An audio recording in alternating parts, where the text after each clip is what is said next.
आप देख रहे हैं media vision news. Himachal Pradesh में अब कुछ भी मुफ्त नहीं मिलेगा।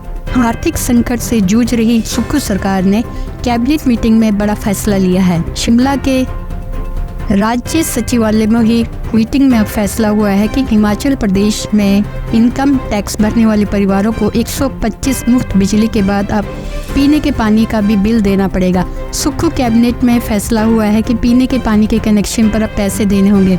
सरकारी कनेक्शन पर 100 रुपये प्रति माह चार्ज लिया जाएगा।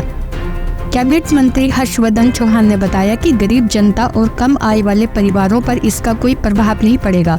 उन्होंने कहा है कि इससे पहले भी चार्ज लिया जाता था, लेकिन पूर्व की जयराम सरकार ने चुनावी दृष्टि से इसे खत्म कर दिया था। हिमाचल प्रदेश के मंडी जिले में शुक्रवार सुबह भूकंप के झटके लगे हैं। हालांकि किसी भी तरह का जान माल का नुकसान नहीं हुआ है। रिक्टर स्केल पर भूकंप की तीव्रता 3.3 रही है। वहीं लोगों ने भूकंप के झटके महसूस किए और कहा कि बहुत जोर का झटका लगा। इस दौरान लोग घर से बाहर निकल गए। शिमला के मौसम विज्ञान केंद्र IMD ने भूकंप की पुष्टि की है। मौसम विभाग ने बताया कि शुक्रवार सुबह 9:53 पर मंडी जिले में धरती डोली है। इस दौरान भूकंप का केंद्र जमीन से 5 किलोमीटर नीचे था। राहत की बात यह रही थी कि किसी भी तरह का जान माल का नुकसान नहीं हुआ है।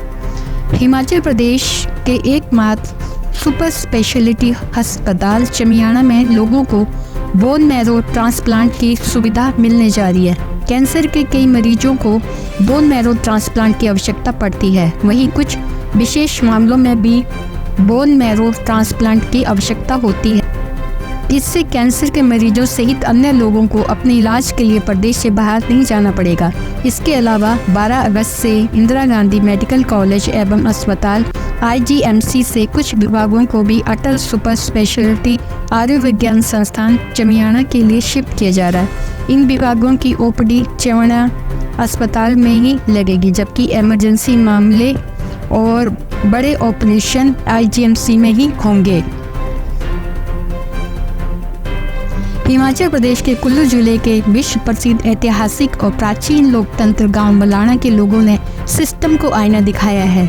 यहां पर मलाणा खड्ड पर खुद पुल बनाने के बाद अब मलाणा वासी हेलीपैड बनाने में भी जुट गए हैं। बता दें कि 1 अगस्त की सुबह बादल फटने के बाद से पार्वती नदी में फ्लैश फ्लड आ गया था और मलाणा डैम भी फट गया था। इस आपदा के बाद से मलाणा देश और दुनिया से कट गया है। बादल फटने के बाद सड़क और पैदल चलने वाला रास्ता पूरी तरह से बह गया है। ऐसे में मलाणा के लोगों ने अपने स्तर पर मलाणा खड्ड के ऊपर पैदल चलने के लिए पुल 2 दिन में ही तैयार कर लिया है और गांव को पैदल रास्ते से जोड़ा।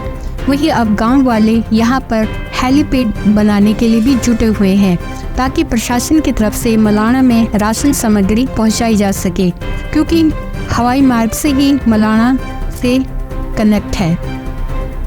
सुक्खू सरकार ने अधिकारियों और कर्मचारियों की कमी को पूरा करने के लिए कड़ा फैसला लेते हुए स्टडी लीव के नियमों में बड़ा बदलाव किया है। स्टडी लीव पर जाने वाले अधिकारी कर्मचारी को अब पूरा नहीं, सिर्फ 40% वेतन ही मिलेगा। वहीं 24 महीने तक के अध्ययन अवकाश के लिए प्रशासनिक की जगह अब वित्त विभाग की अनुमति लेनी होगी। प्रशासनिक विभाग से शक्तियां वापस ले ली गई हैं। इसके लिए केंद्रीय सिविल सेवाएं अवकाश नियम 1972 को बदला गया है। नए नियम को केंद्रीय सिविल सेवाएं अवकाश हिमाचल प्रदेश नियम 2024 नाम दिया गया है। वर्ष 1986 से लेकर प्रशासनिक विभाग ही 24 महीने तक की स्टडी लीव के लिए अनुमति देता आया है। अब ये काम वित्त विभाग ही करेगा।